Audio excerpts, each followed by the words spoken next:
Okay, so here's the freaking deal, all right? Here's the freaking deal. I'm about to buy a Blackmagic cinema camera for $1,000. So yeah, I just figured I'd get out my camera and record. Okay, so I'm headed down to this place. Okay, I was perusing Facebook, right? I went on Facebook Marketplace. I was looking around just for, I was looking for an Osmo Pocket 3. I was looking up Osmo Pocket 3, but what shows up? One of the first freaking listings is some, okay, I'm going. You gotta get out of my way, okay. I'm racing down to where I need to be to get a money order to buy a camera that is worth $2,500. It's $2,500. Not only that, it comes with a freaking small rig cage, but it comes with it, and it comes with a lens. It uses EF lenses, whatever, who cares? I can get some EF lenses for cheap. This is what I've been waiting for. I booked a wedding today. First one of 2025. I've got 2 that are tentative, but I need better gear. I have the skills, I need better gear. Look, I'm heading down to some 18-year-old kid who got this camera as a gift from his uncle, and he's used it twice. It's a Blackmagic cinema camera. Are you kidding me? It is a Blackmagic Pocket 6K. I thought it was a scam at first. I was reading the messages. It was just like, yes, are you interested? Question mark. And it's just, I'm driving down. I have to go get a money order because they don't want to check, because they don't want their stuff to bounce. I mean, I'm reputable. I literally, here's my home address. I will let you hunt me down and kill me for sport if you want. Just let me write you a check. I'm not gonna cancel the check. But here's the thing. Here's the best part. If I decide I don't like it, I can sell just the body, for at least $1,500. But chances are, I'm going to be using this camera for a long time. And just having another video camera, it's just peace of mind. I was recording a time lapse with this camera on a job site. They were doing siding work, and long story short, the job site was a mess. Wind picked up, and then a piece of siding blew over and freaking smacked my camera and the tripod onto the ground, scuffed the corner. It landed on halfway on the grass, halfway on the road. So I was pissed off. I was like, oh my God, because if I lose this camera, I lose 2/3 of my business, essentially. I mean, the only thing that I don't do that's video or photo related is graphic design and web design. Most of my work is video work. I mean, you know, there's video editing, but it's a real problem when I can't record my stuff. I'm headed down there right now. I have a meeting to go to. I'm part of an advisory board for a school, and we're gonna tell them what to get the kids for next year, all that. I have no idea what I'm doing there. I'm just there to pass the time, I guess. But I'm gonna check out the camera and see if it works, and if it does, I'm actually gonna get the money order before. I'm risking a lot here. I have to get the money order before I even look at the camera. He says it works great, it works fine. He's putting it on the charger. I don't know if there's a way to return a money order or like cash out a money order. I guess you can just deposit it back into your account. I don't know. I guess that's what you can do. Yeah, you can just deposit it back in your account and then you're just out the fee. I don't know. Life is weird. We'll see what happens. And hopefully after this, I will have a Blackmagic cinema camera to be able to use. I was not putting this on my, who put this on the bingo board, you know? It's like, it's a Blackmagic cinema camera. I'm gonna be a cinematographer. I'm gonna be all cinema-y. I'm gonna be cinnamony. It's gonna be fantastic. All right, you guys have a good one. I'll talk to you later. We are in business, baby! For the Blackmagic cinema camera! Yeah! That's what I'm talking about. Dude! It's a $2.5 grand setup for freaking $1,000. Dude, I could sell this right now! I could sell it right now and make a bunch of money. Yes! I guess it's recording. Here it is, man. It's on a proxy right now, so this is gonna be small file size, but I have a cinema camera. So I'm just checking this out right now. First look, turning actually the camera on. I got it out of the cage and all that. So many features on it. This is gonna step up everything. I mean, this lens sucks. It's a worthless lens, but I can get a better lens for it. The picture quality is immaculate. It's got zebra, it's got focus assist, it's got your grid, your false color, clean feed if you want to use it for live streaming or something like that. This is the best video camera I have ever owned. And why is it whenever I get access to a new freaking camera, I'm stuffed up or sick? He just bought the Sony a6700. Review of this to follow. Hey guys, so when I got this, it was covered in a bunch of gamer gunk. Had to make sure to give it some love after the neglect it's been through over the past couple years of sitting in a closet somewhere probably, so yeah. Take you there, it's like a dream. I close my eyes, down on my knees, so I can take you there. Oh wait, where's the focus button? Oh, this is extremely inconvenient. Did it focus on me? I hope so. This is gonna be a nightmare. So I've got this on a gimbal right now. I have a shoot this Saturday. It's a non-profit shoot, an event shoot. I have to do photography and videography at the same time. And this is my only video camera that can really, my only other video camera that can really give great quality.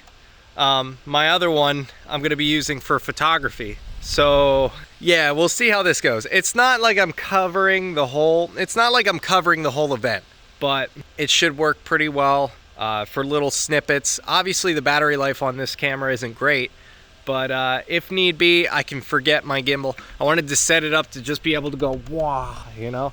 But if that doesn't work, I have a hand rig I can put it on, which gives me pretty much unlimited battery life in terms of the actual event itself. I can run for 3 hours straight, no problem. So yeah, I don't know. My lens is all dirty, but it's still a good demo of what the camera's sensor is capable of. Oh gosh, I keep farting. I don't know if you guys have ever done a keto diet, but don't go back to carbs if you've been on a keto diet for a long time. I had a bunch of crap this past weekend and I'm dying, so I don't know.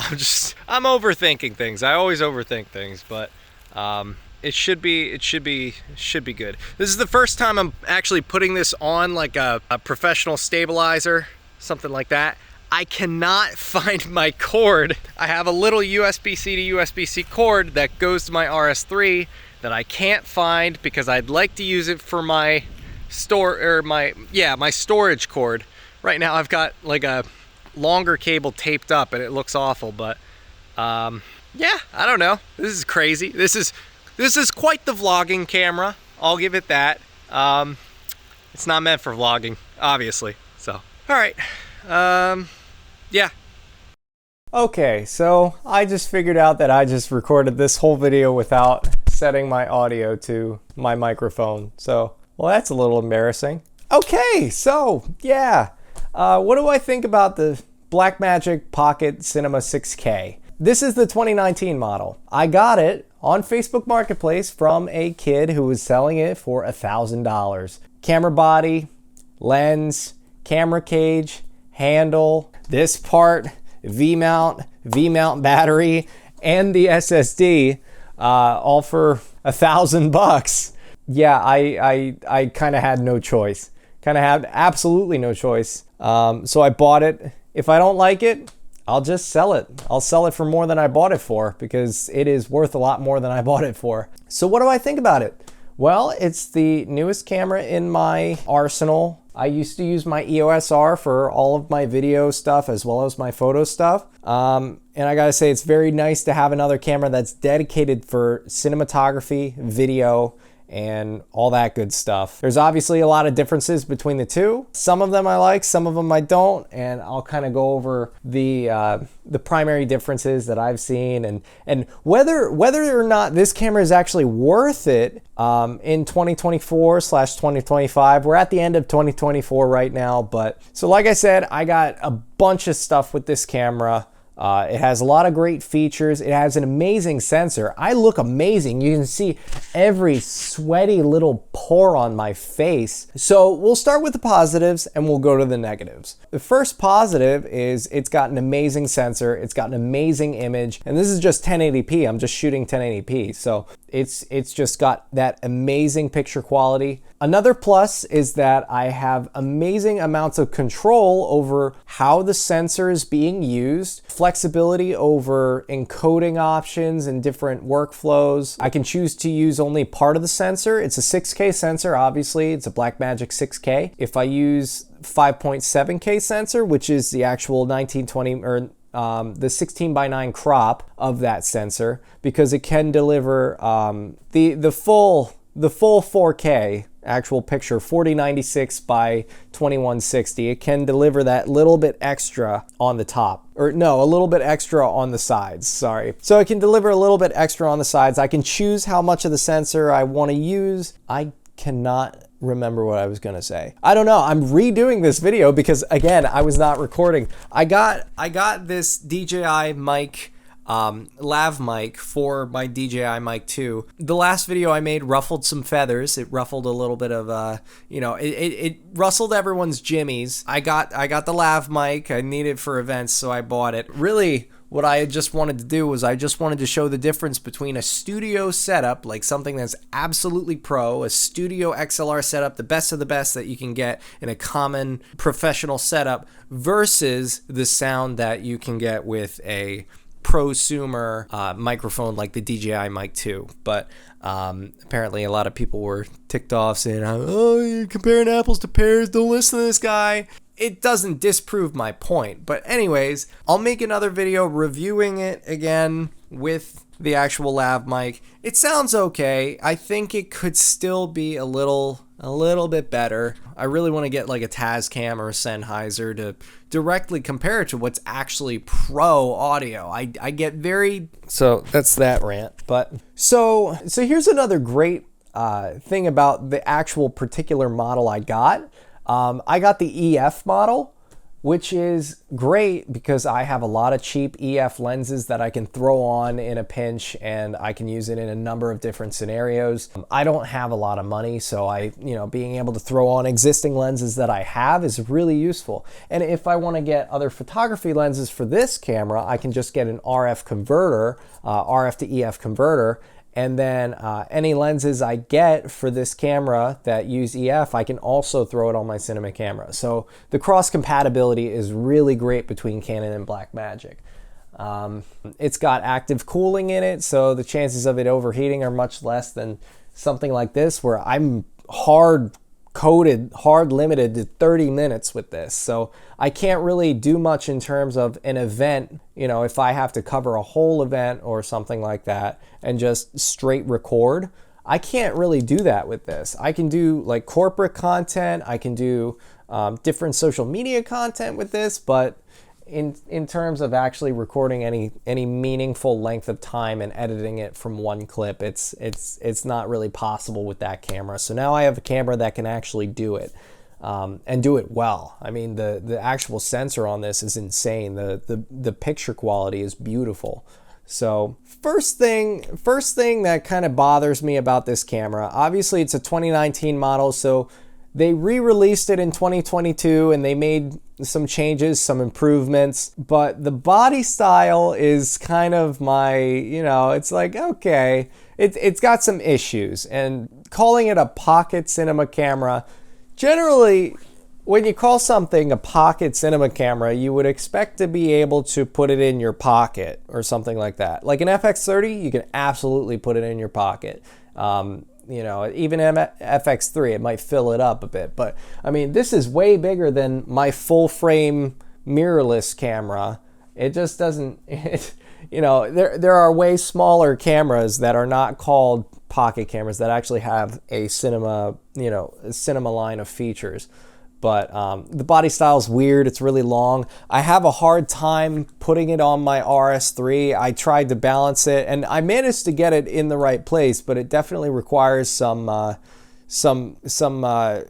intelligent placement of the elements on it. It's like if I put my SSD on this side, it just won't balance. So, you know, having such a long, wide body like that kind of screws things up for ease of use with other accessories. But so, you know, and there's no cold shoe on the body itself. So if you want to use a cold shoe or something like that, you got to get a camera cage, which this comes with, luckily. So the small rig camera cage is nice. It's got a lot of attachment points, but that cold shoe on the camera cage, a lot of stuff slips out of it. So I'll have to get some tape and put it in there.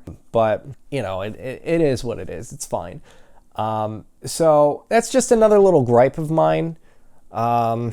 Another kind of annoying thing about the Pocket 6K, battery life. So if you didn't know, the Pocket 6K uses LPE6 batteries. It's pretty much the same. Actually, it is the exact same battery that my Canon R camera uses, which is extremely convenient. So when I found that out, I was over the moon.